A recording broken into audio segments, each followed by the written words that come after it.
Is it true that's the 4th round? This is, I don't know how many is the round, but it is the round of 8. So only 8 players remain in the first qualifier here.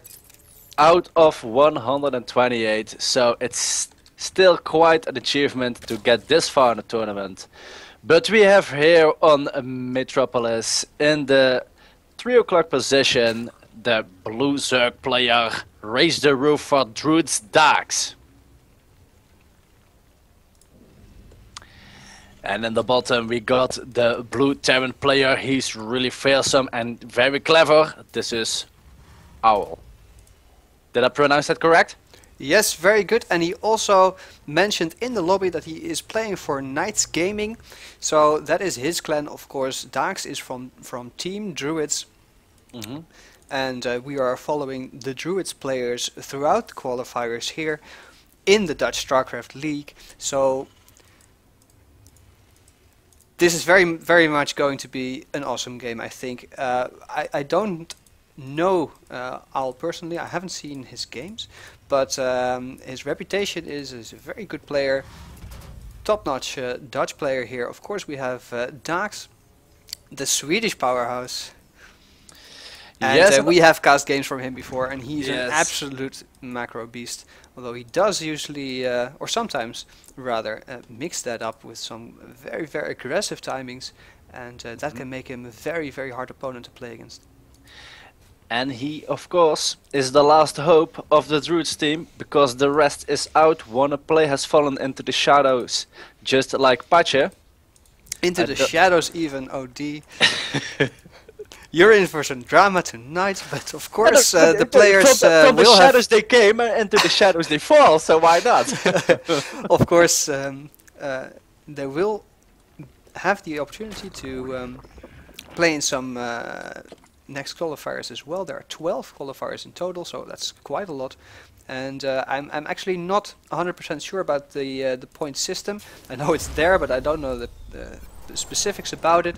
But I'm pretty sure that Team Druids as a whole will have gotten quite a few points from, or rather the players individually have gotten some points, which they can build up over the qualifier. So it's not that you have to win a qualifier and then you get seeded. Of course that happens as well, which is a very nice way to get seeded, I would suggest. But you can always play a couple of qualifiers, gain a lot of points, and that may get you into the actual tournament as well. But to this game, to this map even, the largest map that we have in the pool at this qualifier. What do you think, OD? What do you expect? Well, first of all, it looks like your voice is being restored. That's quite good. Yeah, that happens to me if I don't talk for 15 minutes. Okay. Well, I really do think that this map, which you mentioned before, this is the largest map, will favor Daax, of course. A macro player. Oh, and look at these sneaky Zerglings going in.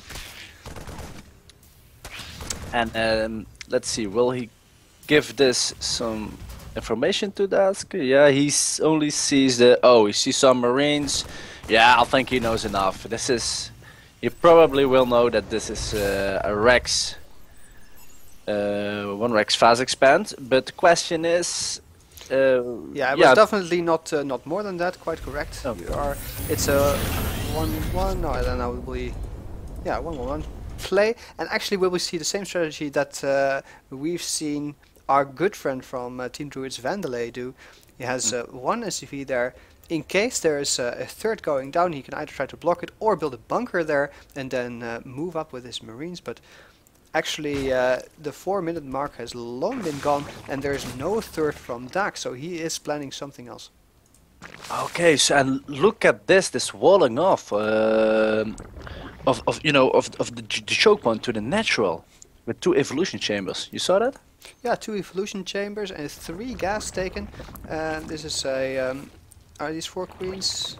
5 queens. Well, 5 queens. That doesn't make sense. There should be 6 then. Well, I don't know. It's not in the making yet, but he's going for an aggressive build. That's quite quite for sure, because he's working on his creep spread, he's getting speed, some attack and carapace upgrades. 2 base push, what do you think? Well, that's actually, from a Zerg, that's not really what I would expect. So I'm still expecting him to take a third, but maybe he wants to put on pressure. Maybe he wants to. What's he going to use all that gas for? He has to put it into something. So the Baneling Nest, yeah, well, not unexpected here, but it laid third, but there it goes. In the meantime, though, what we see from Aal here is 1-1-1. The Banshees are coming, and his Hellions here are trying to poke, trying to stop the creep from spreading. Mm-hmm. And of course, it also gave him the intel that he needed about that third base. And now he's adding on his own third, so we'll be taking down those rocks, having a nice defensive position here. I actually think that All is reading Daax better than vice versa. If you see the divisions they had upon one another, I think All is quite knows what he's going to expect and stuff like that. So from this point of view, he looks in a good perspective. Oh, let's see what's going to happen right there. Oh, that Banshee. Yeah, the Banshee's being annoying there, and of course targeting the Queen with the most energy, but will they? Yeah, there's a transfuse, very nice. Wow, Good nice timing save. from Daax, but of course this third is very vulnerable to this Banshee. And is there actually any protection nearby? No, the Nova Serves just been made, I believe.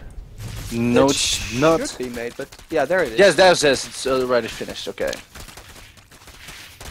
I mean, Daax is not the player to have one single cloaked Banshee through in his day, but of course they can be quite annoying, especially in the hands of a good player, and Aal is already showing that he has quite good control and knows how to put the pressure on without really overcommitting. Yes, and meanwhile he's also macroing quite well because his third orbital command is nearly finished. Yep, and his 1-1 upgrades are going down as well. Of course, let's not forget that with this kind of funky play, Daax delayed his third, but he got 2 Evo chambers insanely quickly, so he will have an upgrade advantage, and he's already almost halfway through with 2-2 upgrades. That may give him a very nice advantage, and it also leads me to believe that he will try some kind of timing push, perhaps when 2-2 is done. Yes, and we see that there are some Mutalisks on the map. I think 7 of them right now. This will be just for keeping the Terran player pinned down, but there are a lot of Marines here to defend for of this course, Mutalisk. these Hellions, though, in the middle of the map are not so lucky. They don't have cover. They're scoot powered, still taking down the creep tumor there without any losses. So nice control there, nice map awareness. Wow, man, this guy looks that he's everywhere, this All. Aal from Knights Gaming here, doing quite a nice job. He didn't have the gas to start his second armor upgrade yet, and actually if you look at the division there in his economy, it's just the slightest bit of mistakes in that his minerals was just a bit higher than his gas. And look at this, he's building a bunker behind his third base. This is just for defense versus those Mutalisks. He doesn't want to be poked around with those Mutas. He wants to go his way. And this kind of defense will hold these Mutalisks off. And let's see, oh, he's going to get tanks. He is going to get 3 tanks. 2 of them is to get both of them. Yes, he is. And out of the way he goes. No, he's losing some Mutas right here. Oh, Daax. He definitely could have pulled back just a bit sooner, but those 2 tanks were definitely a kill that he desperately wanted. Yes. With a single Banshee though, doing a lot of damage still. Those 3 queens were going out of their way to get it, but there he goes. There goes the Banshees, and let's see who has lost the most resources. It's Daax right now, so from that perspective. But of course the Zergs are prone to lose quite a bit more, and look at how many Banelings there are. So yes, indeed there is a timing coming with 2-2 upgrades. and 2-2 is still quite a ways off for, Oh for boy, Al, here but we he sees go. everything with his Banshee, so can he prepare in time? Oh boy, and whoa, there's a SCV running around. Let's see what's going to happen right here. Wow, lots of units are streaming in, and this is a real combat. The tank is easily taken out. These Marines are marked very well, pulled up behind, splitting around. Everything goes in time there, but lots of Bailings still remain. And let's see. Oh my god, lots of SCVs are falling down. The orbital command, it's in the air. And Daax powering through the defenses here of Ola. And is it enough? Can he do enough damage to get him down? And there's the GG. Wow, what a quick finish to game number 1. OD, Oh, you are holding smoke. your head, you cannot believe it, but I think you should believe it, because this is what just happened, and Al didn't see the attack. He saw the attack coming, but apparently not in time. The units were able to stream in. The target firing of the tanks just wasn't enough to take down all the Bailings. So, yeah, just altogether a great attack, and as I said, Daax is a really brilliant macro player, but sometimes he just has these refined timings that he can use, and then he's so aggressive. And he did it right there, showed us how to do it with a 2-2 timing push. And yeah, that was all she wrote for Al in the first game, because of course now we're in the round of 8, so it's a best of 3 series. So we'll jump into the second game as soon as we can.